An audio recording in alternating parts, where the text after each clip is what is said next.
Friends, welcome to Rahana আপুর রান্নাঘর। জি হ্যাঁ বন্ধুরা, আজকে আমরা নতুন আরেকটি রেসিপি নিয়ে চলে এসেছি। আজকে আমরা দেখাবো নান পরোটা কী করে বাড়িতে ইজিলি তৈরি করবেন। আমরা এখন নান পরোটা তৈরি করার জন্য আমরা কর্নফ্লাওয়ার নিয়ে নিয়েছি পরিমাণ মতো, এর সাথে হালকা পরিমাণে ঘি মিক্স করে দিয়েছি বন্ধুরা, এবং এর সাথে আমরা হালকা পরিমাণে লবণ মিক্স করলাম।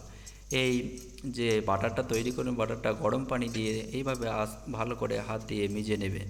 গরম পানি দিয়ে করলে আরও বেশি সফট হয় এই নান পরোটাটা। অনেকে এটাকে ছোলা বাটুরেও বলে থাকে বন্ধুরা। ভিডিওটি প্রথম থেকে শেষ পর্যন্ত দেখবেন এবং বাড়িতে অবশ্যই এই রেসিপিটি তৈরি করবেন।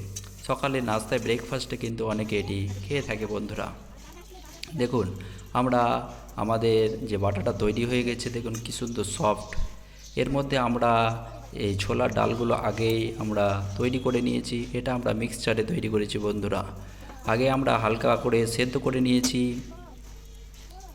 জি হ্যাঁ বন্ধুরা, দেখুন কী সুন্দর এবং কত নরম, আপনাদের বলে বোঝানো যাবে না বন্ধুরা।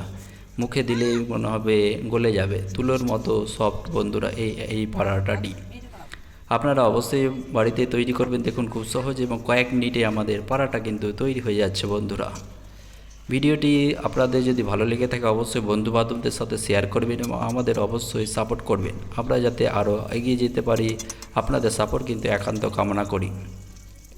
দেখুন খুব সহজে এবং কী করে তুলোর মতো নরম আমাদের এই নান পরোটাটা তৈরি হয়ে যাচ্ছে। অনেকে এটাকে ছোলা বাটুরে বলে থাকে, অনেকে আবার এটাকে ডাল পিঠাও বলে থাকে।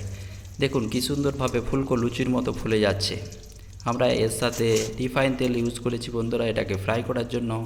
আপনারা চাইলে সরিষার তেলও ইউজ করতে পারেন। এভাবে একটি ডোয়ে হালকা হালকা পরিমাণে ডালগুলো দিয়ে দেবেন। তাহলে বেশি ডাল দিলে কিন্তু ফেটে যাবে, সেই পরোটাটা বাইরে চলে আসবে। ডালটা হালকা হালকা করে দেবেন, এইভাবে বেলনা দিয়ে বেলে নেবেন। দেখুন প্রত্যেকটাই পরোটা কিন্তু ফুলে যাচ্ছে ফুলকো লুচির মতো বন্ধুরা। দেখেই কিন্তু জিভে জল চলে আসছে বন্ধুরা। খেতে কীরকম টেস্ট হবে আপনারা বুঝতেই পারছেন। অবশ্যই কমেন্টে জানাবেন। দেখুন বাড়িতেই খুব সহজে এটি তৈরি করতে পারবেন। আপনাকে কোনো রেস্টুরেন্টে বা হোটেলে কিনে খেতে হবে না বন্ধুরা। সকালে বাড়িতে ব্রেকফাস্টটা আপনি ইজিলি এটি বাড়িতে তৈরি করে ব্রেকফাস্টটা করে নিতে পারবেন। আপনি যদি জব করেন তাহলে সেখানেও টিফিনের জন্য নিয়ে যেতে পারেন এই আমাদের নান পরোটাটা বা ছোলে বাটুরে পরোটা বন্ধুরা। আমাদের দেখুন খুব সহজে এবং কয়েক মিনিটে ইজিলি বাড়িতে তৈরি হয়ে গেল।